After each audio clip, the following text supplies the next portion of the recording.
Weewaawo mbaniriza nnyo ku SK Media mwebale kuneeyungako. Leero narutindize ndi ino kagga ku lw'ennakawuka eno mu Wakiso. Nina site gye nkyaliddeko olwaleero era ekulemberwa bannaffe aba High Energy Electricals be bagizimba. Olwaleero njagala nnyo tutunuulire ku nsonga y'okuggala ennyumba gy'oba ozimbye ne bw'eba ntono etyo. Osobola kugiggala otya n'enyirira bulungi ekintu ne kivaayo ne kibeera nga kyeyagaza bulungi nnyo. Olaba oluggi nga luno endabika gye lulabikamu, design etatera kulabikalabika, ebintu bwe biti. Leero bye njagala twogereko, enkola mpya yazze ya mulembe mupya. Kale njagala neegatte mangu nnyo ku mukugu Lubega Jimmy ate abeeko by'atunnyonnyola n'okutulambululira ku kuggala ennyumba. Leero we tuli olunaku olwaleero, jangu tulabe ensonga eno.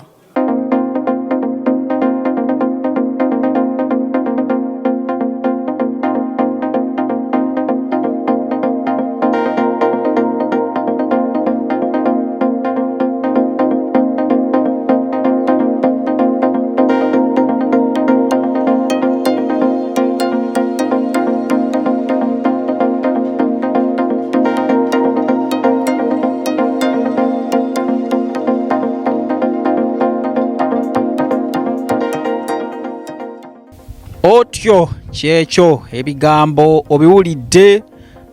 Olabye bwe tumaze okubanga tulambula ennyumba zino. Wano we tuli bayitawo wano kagga, kagga eno Nakawuka Road.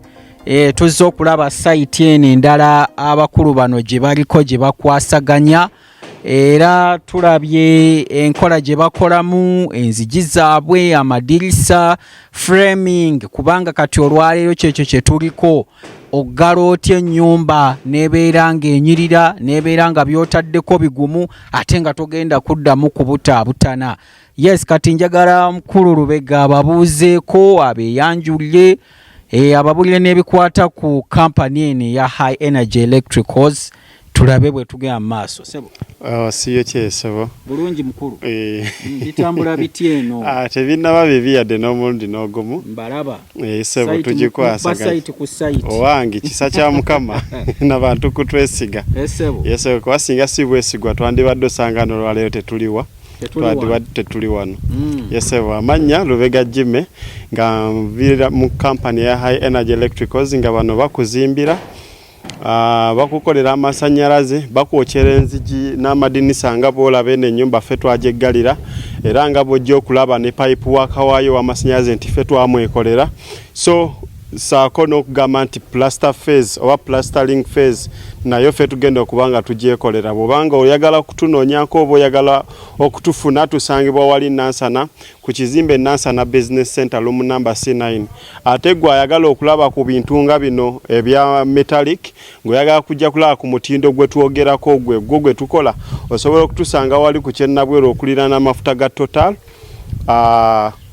Tuli ku kkubo kwennyini, bw'oba ova Nansana Wakiso Kakiri osookera ku mafuta ga Total, then noba nga ate oddako ekibangirizi oba ewali workshop yaffe. Ate gwe wenna ali mu nsi z'ebweru, London, UK, Sweden, osobola okutufuna ku mikutu gyaffe egy'enjawulo giri okuli ogwa Facebook, Instagram, Twitter, YouTube. Otekamu butese ekigambo High Energy Electricals, bajja kuba bakulaba. Ojja kuba olaba logo yaffe era osobola okulayikinga oba okufollowinga.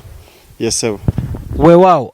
Kakati ndowooza n'ennamba zaabwe muziraba awo ziyitawo, osobola okubakubirako. Kuliko ekola transactions zokka nakyo kiikyo kwekiri, kuliko ez'okubako obukubizi obadde olaba WhatsApp n'otuukirira abakulu bano n'olaba kiki kye basobola okubeera nga bakukolera. Kati olwaleero ntuuse n'endaba nga mwakola enzigi nga nnungi, eno design tetera kulabikalabika. So kati lwaki kugatwala tulabe omuntu byalina okonsideringa nga ggala, oba nammwe kwe mwava okubanga muyiiya enzigi ezammwe, kiki kyenteekeddwa okukola bwe mba nzigala ennyumba? Ebiseera ebisinga olina tukukolera okusinziira gwe kyoyagala, tucreatinga kirooto kyo kyokola kikyoyagala. Kati ennyumba zino ne bw'oba otuuse eri n'olinya booda gwe bw'obagamba nti ngende kagge wali ennyumba ezeefaanagana zokka basobola okukola ki okuzikutuusaako. So omukulu bwe yagenda okulaba ng'ennyumba ze azikoze mu ngeri eyeefaanagana yokka n'asalawo n'enzigi tumunoonyezeeyo ezikola ki nazo naye ezifaanagana zokka nga tewali we baali bazirabye. So ne tukola enzigi zino ne tuzikola bangi bakola enzigi nga za siraidi kuba gwe mutindo oguliko, naye ate ffe twasalawo tuddeko wa emabega tugambe nti tukomyewo lambada ziri ze baayambalange modo zamani ne tugamba kati ffe zaffe zigenda kubanga zeggula bwegguzi. Kati ekyenjawulo kye twazikolera lwaki tugamba nti zeefaanana zokka, twazikola nga ziyina emibiri ebiri kuba twazikola nga teziyina bbagala era ezo design zolabamu nga bbagala wagendawo ndabirwamu. Yesebo naye nga ate eri munda teriyo ki bagala naddala wano wezeggulira, naye nti ate twazikola nga ziyina emibiri ebiri nti omubiri ogw'emmaaso gwa 1.5 n'ogw'emabega gwa 1.5. Kati bw'ogatta 1.5 ne 1.5 kitegeeza ofunye ki 3 mm. Kitegeeza nti omubiri guba gumala kizibu oli okujja okugamba nti azeemoolerako nti oba ayagala kusala oba ayagala kukola ki nti okukola ki okupenetratinga. Omuntu bwe ntuuka mu stage eyo eba nga nkola okuggala nsobola otuula nammwe neefuna design gyenjagala oba muziina ziri awo? Tuyina design ez'enjawulo naye ate naawe osobola okuba ne design yo gy'okola kigwe gy'owulya gy'oyagala. Naye ng'ate bw'ogireeta tugamba nti eno twandigikoze naye olw'ensonga eno n'eno osanga tuyinza obutagikolera, oba bwe tulaba ng'eryokke tugenda maaso ne tukukolera ky'oyagala. Yesebo ne bwebanga kale tebadde nnungi waba tusobola ogimodifyinga ne tuba nti ate tukukolera ekintu ekiki ekirungi nga design eno nti yali design bwetyo naye ne tulaba nga tusobola ogimodifyinga n'afuna kyakola ki kyayaga kwe kugamba nti katugikole nga ya mibiri ebiri okwongera ku security ye. Ng'ogyeko okwongera ku security y'omuntu, design eno kyanjawulo ki kyeyongera ku nnyumba? Ekyenjawulo kyeyina yo twagikola nga si ya luva era nga bw'olaba enzigi zonna teziriiko ki teninga ate bangi olaba ennyumba nga waggulu ku luggi waliwo wasemberayo ki louvers. Kati ffe kye twakyusaamu wano twagamba nti ate wagenda luva katuteekewo glass. Yesebo ekyenjawulo kye tulinga kye kwegamba bingi ebyenjawulo ku yo kuba nga bw'ogambye tezitera kusangika era tezisangika ndowooza bangi bagenda sooka zirabira ku ffe naye nga bingi byanjawulo bingi bye zirina bye zisobola nakumalayo. Omuntu yandyagadde okwongera okutegeera enzigi zino wano ndabawo waneena akalabirwamu ate abantu ennaku zino okunyumisa eddiira eba kateni ndoza kye bava baleete ezo enzigi engazi bwezito. Kati wano kateni zange zinyumiddewa? Zisobola onnyumirawo lwa nsonga nti endabirwamu gye tugenda otuteekamu egenda kuba transparent, egenda kuba eyitamu, ogenda kuba osobola okulaba ekiri munda. Ate nti ekyenjawulo kale kyeziriko nti bwe tunataddewo endabirwamu tetugenda teekawo zino endabirwamu eza bulijjo waba tugenda teekawo endabirwamu ziri eza 6 mm ziba nnene nti oli ne bwajja n'agamba nti agikubye kuba bangi bagamba nti nze ate baŋŋamba bw'oteekamu endabirwamu empanvu ennyo kyangu okukola ki okwatika, naye ate ne beerabya nti tuyinayo ekika ky'endabirwamu ng'oli okuleka ng'aleese grinding machine n'ajja n'agikola ki n'agisala busazi naye nga bwe kutaba kugisala tasobola kugyasa. So nti zijja kuba transparent okuddayo ku kibuuzo kate nizijja kuba zisobola okulabika obulungi. Wegamba n'advantage endala wano abaana abasambasamba omupiira si kukubira mupiira mu ndabirwamu negwayo mulundi gumu ate nga bw'ojaba nti mpanvu kitegeeza bwe yatika yonna eba ekoze eki eba egenze no naye obanga osamba mupiira gwa kyuma n'ogukuba kuli just yo ekolamu ka bend ne maana ekola ki nedda mu position yayo. Kati ate n'amadirisa ngalaba galimu obujogoli awo kiki ekyo? Nga bwe nagambye twafuba nnyo okulaba nti tukola ekintu ekyenjawulo. Kati amadinisa gano twagakolanga ga luva ate era n'enzigula yago yanjawulo sige gano nti gano leegula oba kale slide wabula gano twagakolanga go geggula gadda waggulu. Lwaki enkola ye yageggula nga gadda waggulu? Anti twayagala kubeera unique from neighbors. Kati oyinza okwesanga ng'oli alina slide, mu Mbiriizi naye alina slide, ow'Emmanju naye alina slide, ono kayawukane, erinnya liri lisigalewo wali ewali ennyumba ezikola ki ezeefaanana zokka. Yesebo. Ate mmwe ndaba temuli ndabirwamu, leeta zijja kgendamu ndaba butimba bwa nsiri. Nga kirungi obuyise butimba bwa nsiri kati baatugamba nga zireme kuyita mu ddirisa ate kkulu. Nti ngera bwe munaabulaba nti bwatandise dde okukwata enfuufu. So tubuteekamu nti ne bw'oba ogguddewo oli ali eri ebweru tasobola kukulaba, enfuufu eva ebweru tesobola kuyingira, ebiwuka ebiva ebweru tebisobola kukola ki, nti oli bw'alaba awo aba tasobola manya nti waggule olw'okuba alaba akatimba. Naye ate gwe bw'obeera eri munda sobola ogamba nti oyo yammanja, mumugambe sikola ki, mumugambe nti siriiyo, naye ng'ate gwe omulabye naye ye takola ki, naye ng'ate gwe obadde mu ddinisa. So bye bimu ku byenjawulo ebiri ku madinisa gano. Yesebo. So omuntu bw'abanga agenda okuteekamu amadirisa gano eno, byalina okonsidaringa ennyo kiki, kulingiza mpewo nyingi, kulabika bulungi, kiki? Ati akati kiba kibi ogamba nti otaddeko eddinisa eritagenda kuwa fresh air. Yesebo. So nti okonsidaringa nnyo saturation ya air. Yesebo. So yensonga lwaki nti tugakola ntulekawo space ezikola ki eziggula, naye singa twali tetukonsidaringa inlet ya fresh air wonna natandibale tukola nga wagendawo ndabirwamu.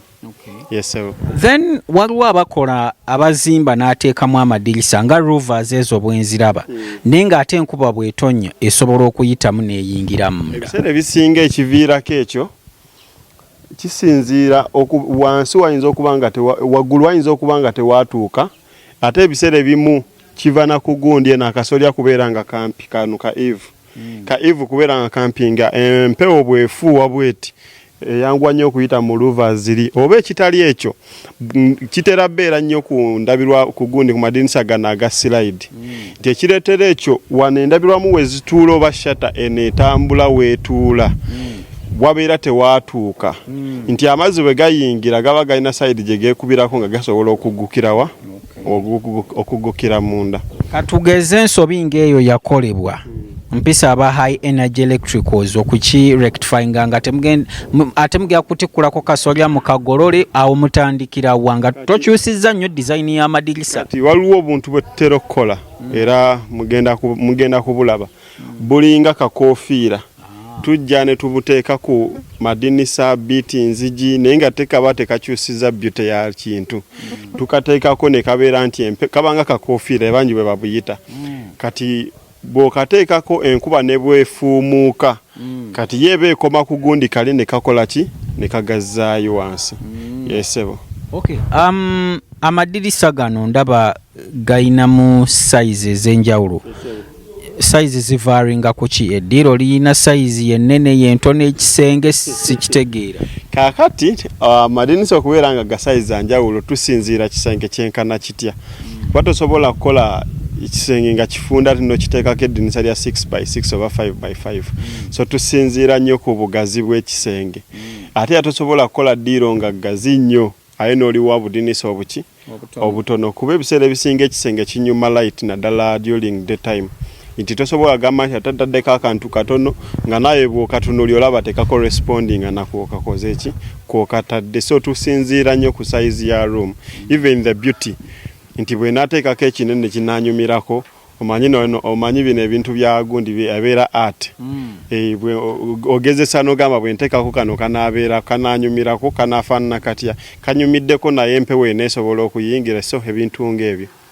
Yes, sir. Alright, tukyagenda maaso tuli wano eno ekagga mu bitundu by'e Nakawuka, tuzze kulaba site eno empya ey'abannaffe aba high energy electricals abakuzimbira ne bakuwayalingira ne bakukolera enzigi amadirisa byonna ne babikuteera awo, kwegamba bali fully fledged, buli kimu ky'oyagala kibawo. Nabagamba ebyange nsooka kunoonyereza sireeta bafere, kyova olaba ntambula ne nnoonya site era sina gye naagenzeeko ne mulaba nga batutwala n'emiggo nga bagamba bano bayaayi. Kati njagala tubeeko ekintu era ekya kye tutunuulira ku nsonga eno ey'okuggala ennyumba.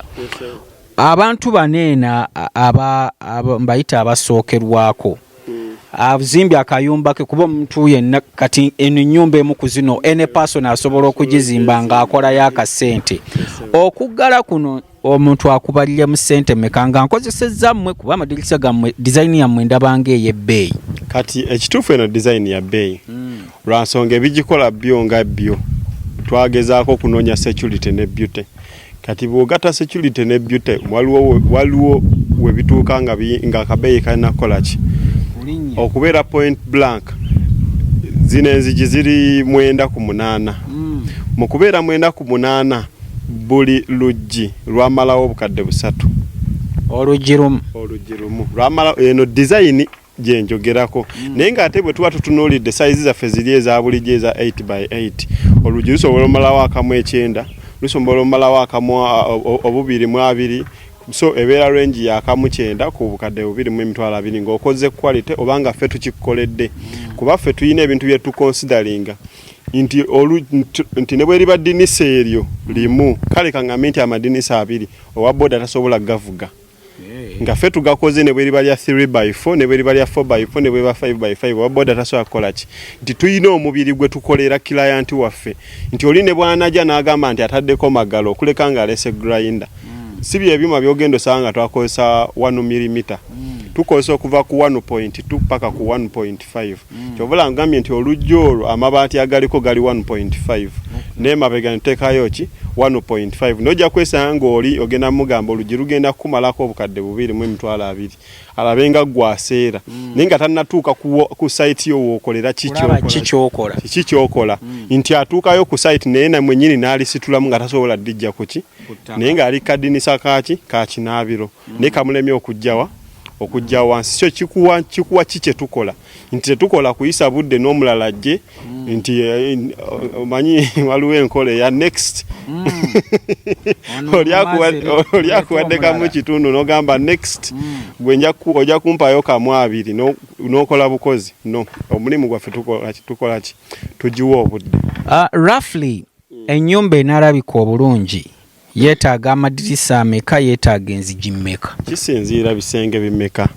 Kati ng'eno bisenge 2 wakati bw'olaba eno eddiro teririiko ddinisa yesebo naye ate liri ku side ya dining yesebo nti kisinziira beauty evaawa oyinza okuba nga gwe ennyumba yo tojagalako madirisa mangi naye ng'ate beauty ojagala ne tugamba agaziyo omulyango gukole ki nti oli ne bw'aba gudde side emu fresh ejayingira ate era ojja sigala nga kwegamba nga kikunyumira kati nga bw'olaba eno eddinisa ly'olabako ery'omu maaso kuliko lya kisenge naye ddyo nga ddyo teririiko ddinisa lya maaso ate okuleka bu French windows waliwo obudinisa obw'emabbali bwe tugenda tuteekako obuwanvu yesebo obo bayita French windows yesebo kati ako kaliwo just for design oba era design naye ng'ate nako kalina kye kagattako ku nyingiza ku saturation y'empewo yesebo kati eno zino nyumba bisenge 2 kati kambala engeri gy'okibazeemu nyinza okubala 2 kandaba 3 ekitegeeza kati ennyumba ng'eno eriko amadirisa nga 4 ku 3 eriko amadirisa 5 nze mbaza obu 5 ne buno obu French windows mbubale oyinza okuba ataawo nga tobubaze amanene kuliko 5 kuba tulinako mu kiyungu limu wali ku sinki waliyo limu ekisenge ekirala kiriko limu n'ekisenge kino kiriko limu ne ku dining waliyo limu amadinisa 5 mu bufunze okuggala ennyumba kwokka kuyinza n'okunkositinga obukadde 10 kisoboka naye nga osinzidde ku ki kuba waliwo gamba kati ng'eno kale kanve kweno naye waliwo gamba nti oli ayagadde kukozesa aluminium kuba kati ku aluminium bwe tugamba 8x9 ku aluminium ogenda mukolera obukadde nga 6 ng'olwokozeseza aluminium kyova olaba nti wabbeeyi naye ate kyokola oba okoze eki okirabako kyoba okoze yesebo so okuggala ennyumba tekuliiko range ya sente okuleka nga gwe weetereddewo fixed gundi nti nze ennyumba nti nze nnyina zino oba bakuwadde kifu oba kirungi gwe n'ogamba nti nze ezo ze nnyina kyova olaba nti mulimu bakira nti ffe be tutakolera kati bano bavudde nti obukadde 2 temuggala Okugamba maama guganye katukuuma omukwano. Noleka sente. Tetugoba sente. Tugoba nkyayaffe. Kasite neba nnungi sente tujja zifuna. Okay. Yes sir. Ebintu ndooza mubirabi kakati akalala kinjagala okusembyayo ku byokuggala. Okunyweza security enebbali ebukondo obuyitamu okukwata mu kisenge bwandibadde bwenkanawa kuba bamu awagiragirawo bugizi. Si kubeera nti bwenkanawa watosobola kukwata fuuti namba n'ogamba nti otaddeko kikondo kya luggi. Naye we mba ne sente nkisobola. Sente tezirina kye zikola. Sente si buli kimu zigenda kikola. Naso ateekako fuuti namba mbula okuba oyina sente. Ekyo tekikufuula mugagga. Mulina standard size. Tuyina standard sizes ez'ebinyolo ze tuteekako. Kati nga bw'ogamba nti oteekako omunyolo guno omuzungu naye ate ne munda n'ogenda ng'oteekako obuntu obw'enjawulo bw'okusibako kufulu nti at least n'oteekako nga areas nnya w'osiba kufulu nti bw'oba oyina eza wansi kano akayingira wansi mu ttaka osibyewo kufulu oyina aka waggulu akayingira eri osibyeko kufulu kuliko obubiri obwa wakati n'ogattako n'omunyolo ze locks 5 awo kirala ki ky'oba oyagala. Oba tolina ky'otya awo. Ng'oli aleese grinder oba asimye ennyumba oba kankusende busenzi naye era aba akwagala aba akwetaaga baaba. Okay, ndooza ensonga muziwulidde abaagala okuggala ennyumba amadirisa enzigi ebintu ndooza sina kibuuzo kye sibuuzizza ku nsonga eyo kuba n'ebbeeyi olaba ngituuseeko naye omwami agamba bw'oba oyagala ekirungi olina okukiteekamu akasente. Alright, kakati eno episode tugenda gikomya wano tugenda kuba ate tukomawo with another episode nga twogera ku kintu ekirala ku by'okuzimba. Tovaawo, zimba naffe.